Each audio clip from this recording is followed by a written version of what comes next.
My sobriety date is March 2nd, 2013, and my home group is Pathway to Power Group on Thursday night in Middletown, New Jersey. So I'm feeling tired and I feel bad because it's like 9:30 or whatever.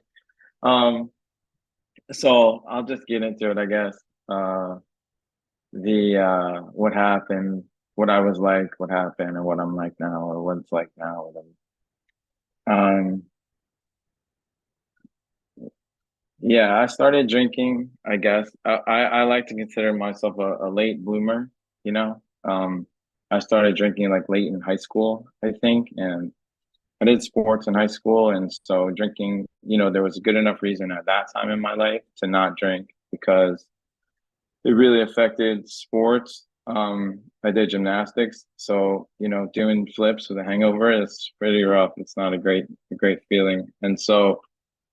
Um, I guess, I did like drinking right away.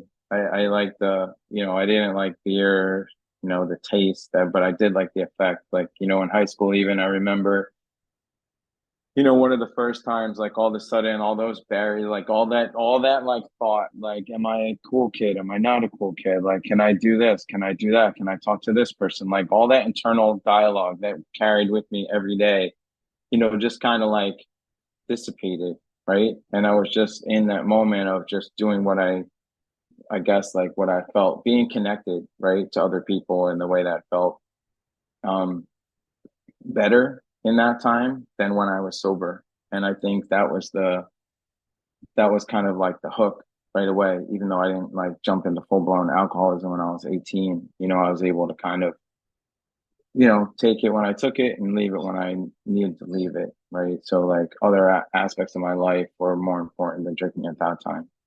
And then, um, after I went to college, and that's kind of like where it really started to take off the drinking. I mean, maybe not surprising if you've ever been to college. I went to college, like it's also, I don't know what like times are like now, but this was in 1996. And so there's no sports. I didn't do sports in college, and basically I was chasing that connected feeling, right, of being connected with other people and like kind of being cool, quote unquote cool, as it was at that time. Like going to parties, and alcohol really helped me with that. I'll say, it was a great tool at that time. And the first couple years of college, I would say, were great. It was like the fun times of drinking. I didn't like occasional blackout, right? You know what I mean? And just having fun times. And, I went to college in New York City. And so just basically like being an underage drinker, loose roaming in New York City, which it was amazing. I mean, it really was great. And then, um,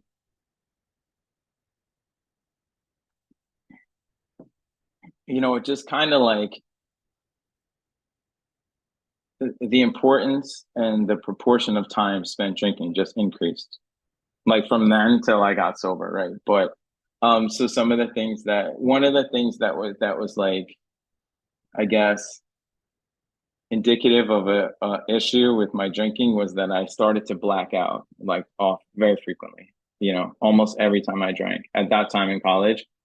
And the first time it happened, it was a little bit kind of like nerve-wracking, right? But then like the 50th time, it was just a matter of course. You know what I mean? So it was just that's okay. Well, that's one of the consequences is not remembering what I was doing or who I was talking to or what I was up to or, blacking out on the Lower East Side and having to make it back up like uptown to where I live. That was just something that was going to start happening because there was no way I was going to reduce the amount that I was drinking.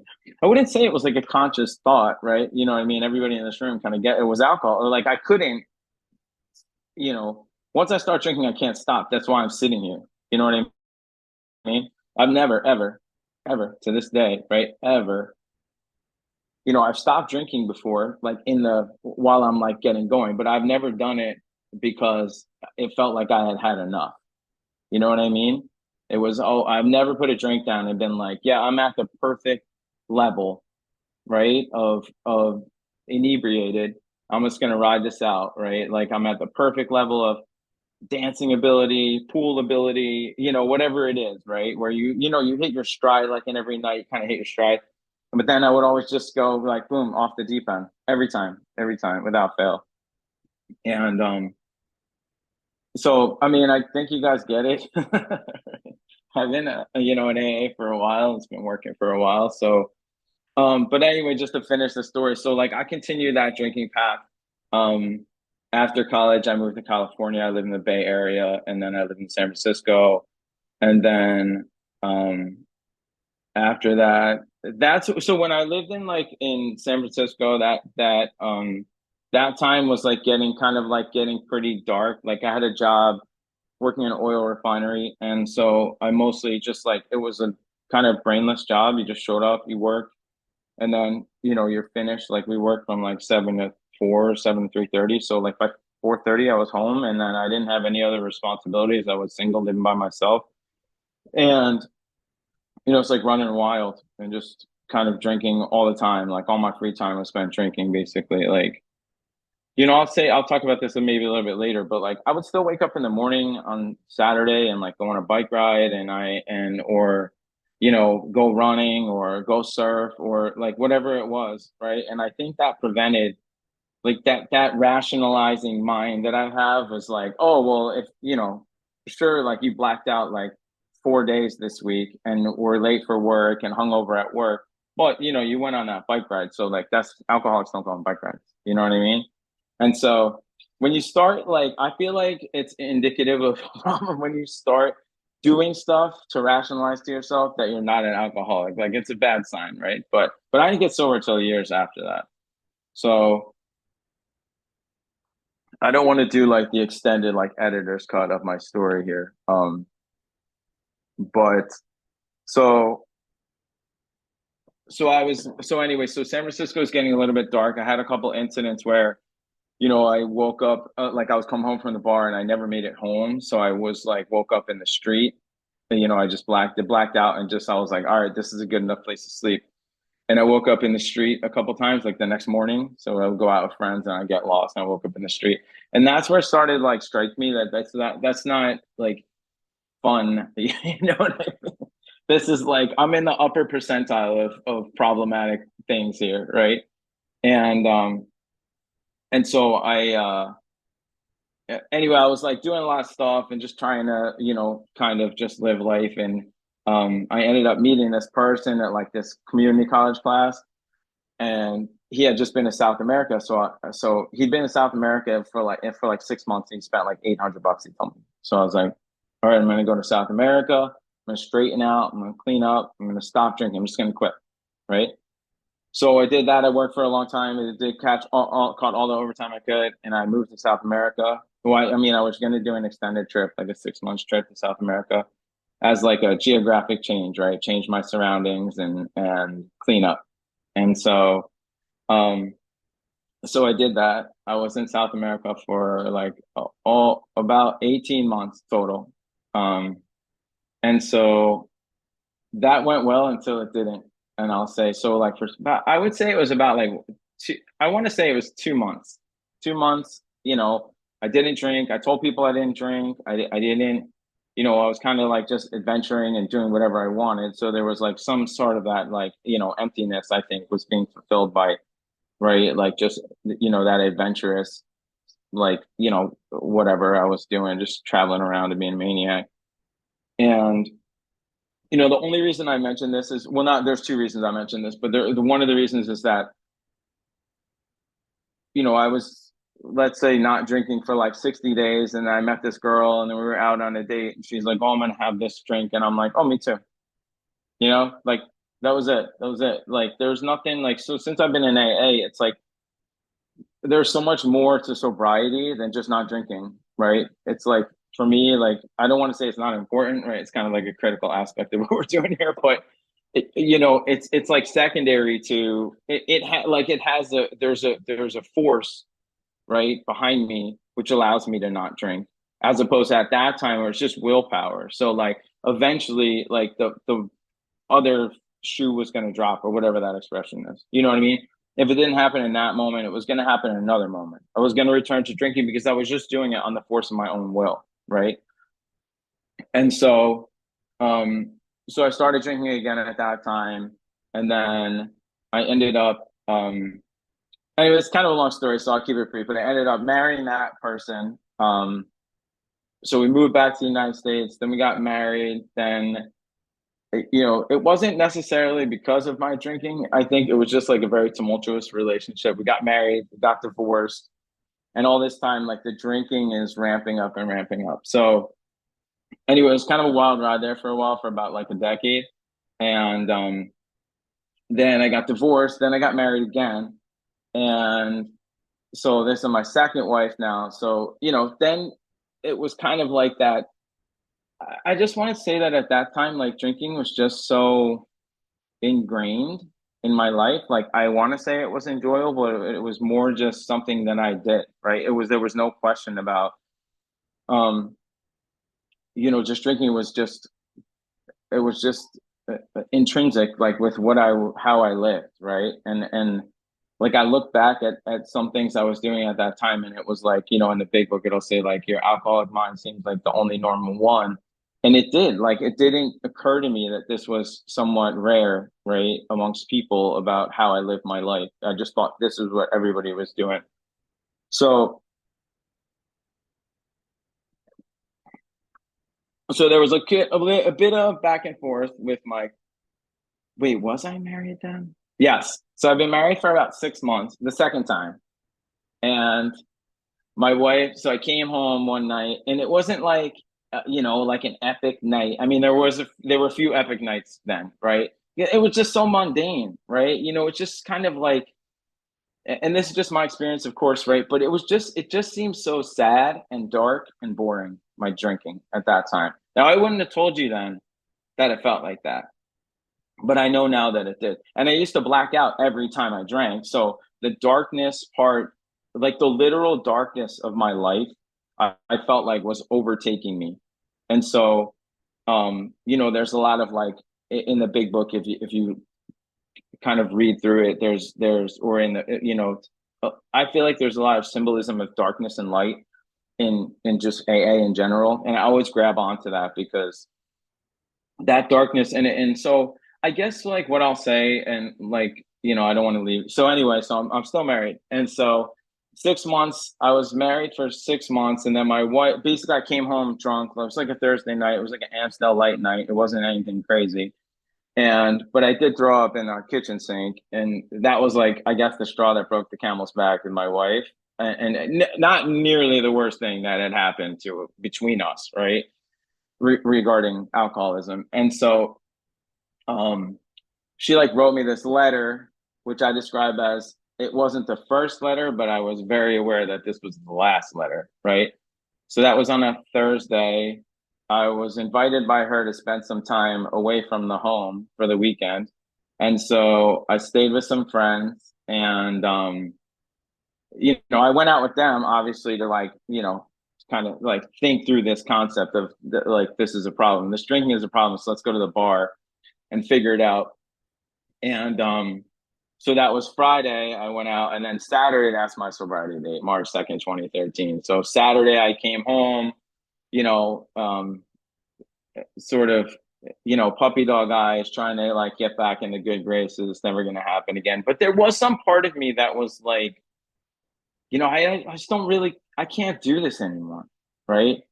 And during all this time, like I'll say, and they're just the facts, right? It's not to compare myself with anybody else, but, I had a good job. I had a car, I had an apartment. Like the consequences for me were somewhat minimal. So it was very easy to like keep that rationalizing mind alive, right? That just like, oh, I'm only hurting myself, which like, 11 years sober now, that's not necessarily a great thing to do, to just be only hurting yourself. Plus, it's not true, right?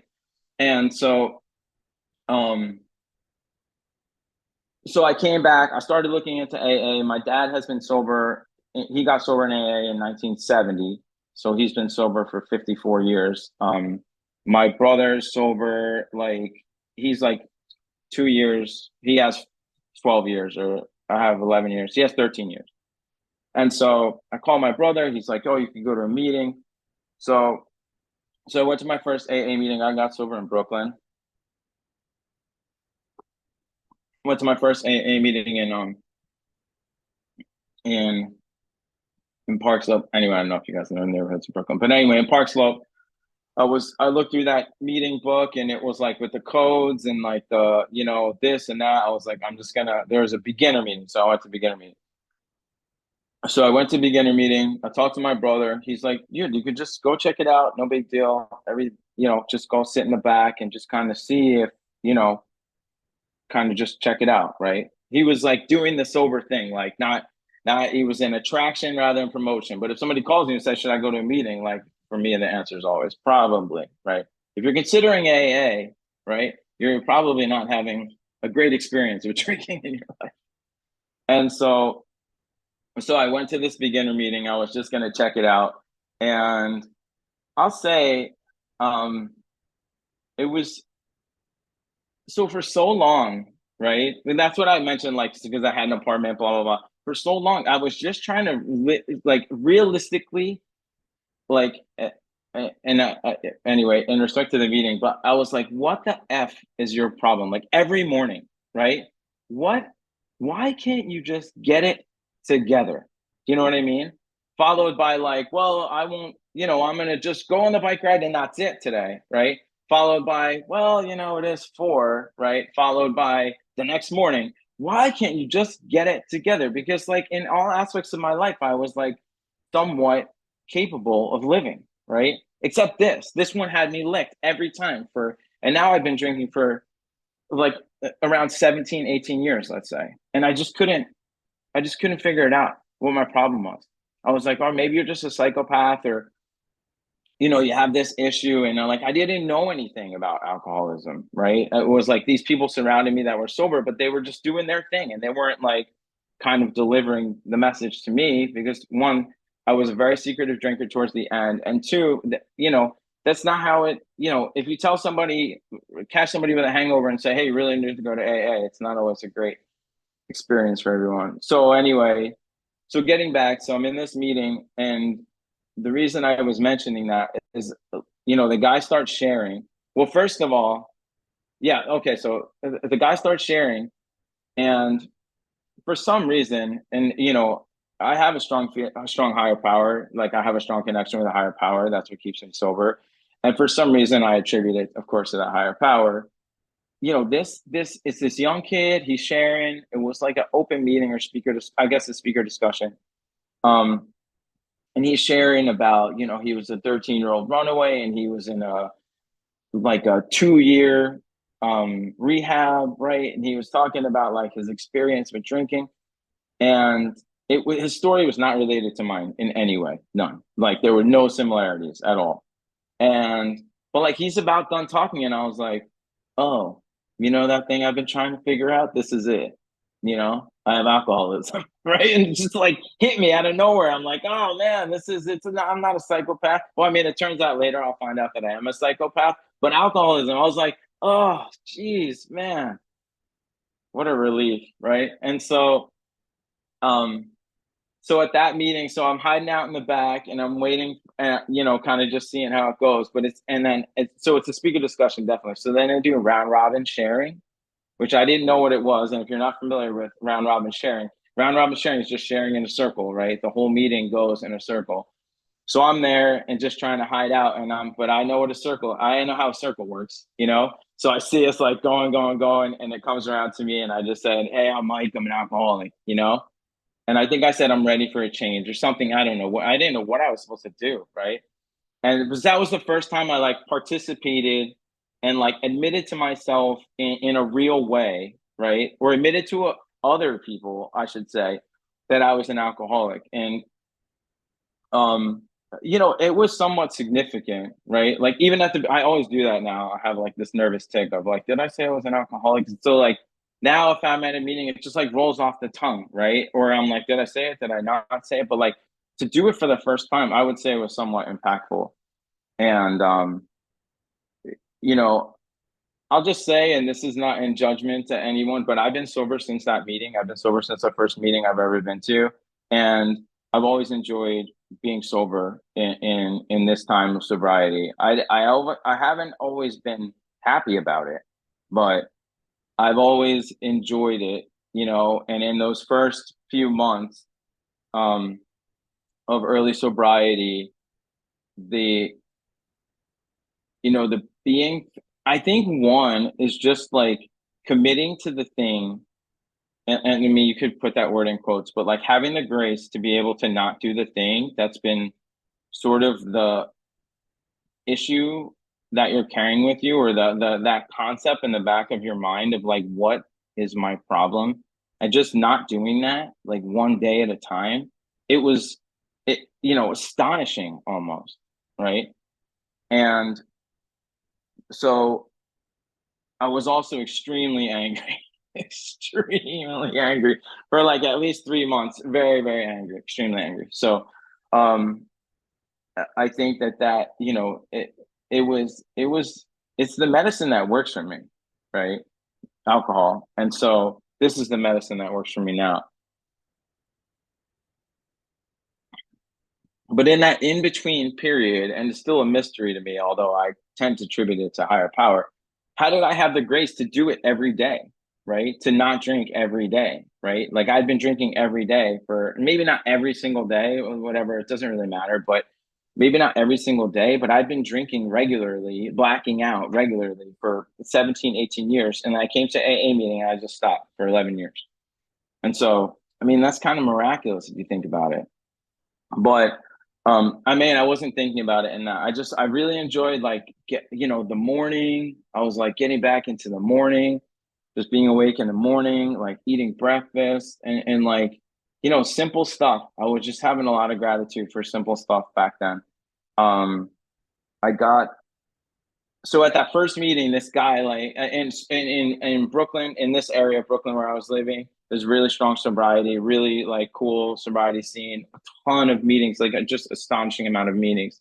And so this guy, he turned around and shook my hand. He's like, "Oh, I'm Sean. Are you, is it your first day?" I said, "Yes, my first AA meeting ever." He's like, "Dude, that's amazing.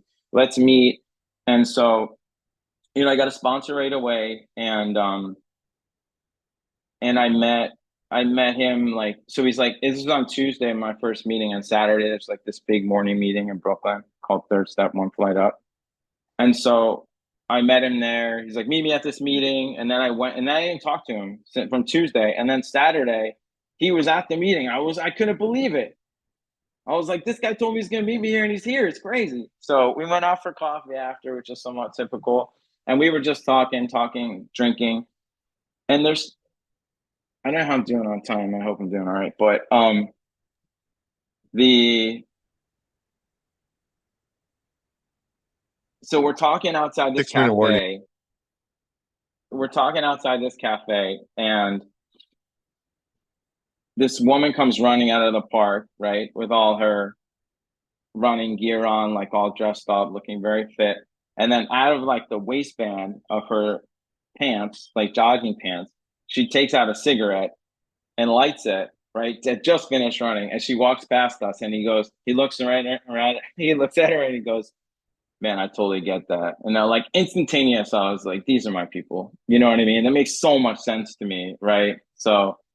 Um, so I started calling him every day, even though that was the thing I wanted to do least in the world, right? Was call him every day. So I would wake up, just dread calling him for about like 10 hours. Then I'd call him, and then we would talk for like 5 minutes, and I would be like, I already gotta go. And then I would just start dreading calling him like the next day, right? And so, but anyway, let me get it.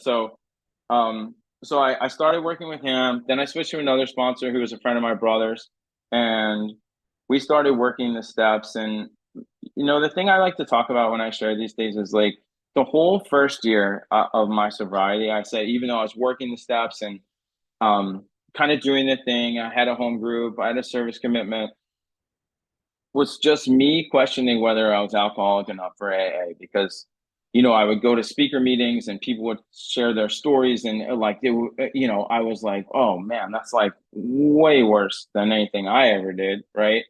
Or they would talk about heroin or whatever, you know what I mean? And I was like, oh God, it's like very extreme. And so I just didn't know if I was. I mean, I knew I was alcoholic, but I'm like, am I alcoholic enough that this is like what I'm supposed to be doing, right?